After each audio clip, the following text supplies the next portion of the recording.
అందరికీ praise lord. అనుదినము దేవుని వాగ్దానం ప్రియులారా, మనం జ్ఞాపకం చేసుకుందాం ఈ వాగ్దానాన్ని. యెహోవా వారికి ముందుగా నాయకుడు ఉండును. మీకా 2:13.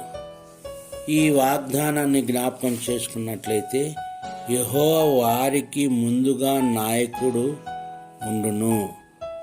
మనకు ఒక నాయకత్వం ఉన్నప్పుడు ఆ నాయకుడు మనం ఏ విధంగా నడపాలనో మనను నడిపిస్తాడు.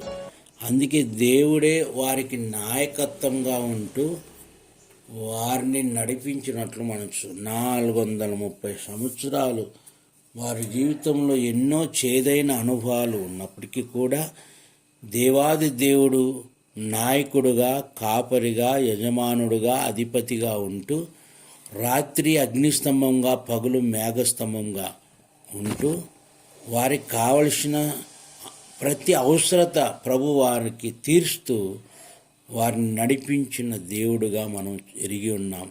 ఈ వాగ్దానాన్ని ప్రియులారా మనం నమ్ముదాం. మనకు ఆయన నాయకుడిగా ఉన్నప్పుడు మన అవసరతలన్నీ కూడా తీర్చే దేవుడు. దేశంలో ఎంతోమంది నాయకులు ఉన్నారు, కనుమరుగైపోయారు. కానీ యేసయ్య మనకు ఏకైక నాయకుడు. ఆయననే నజరేయుడైన యేసు.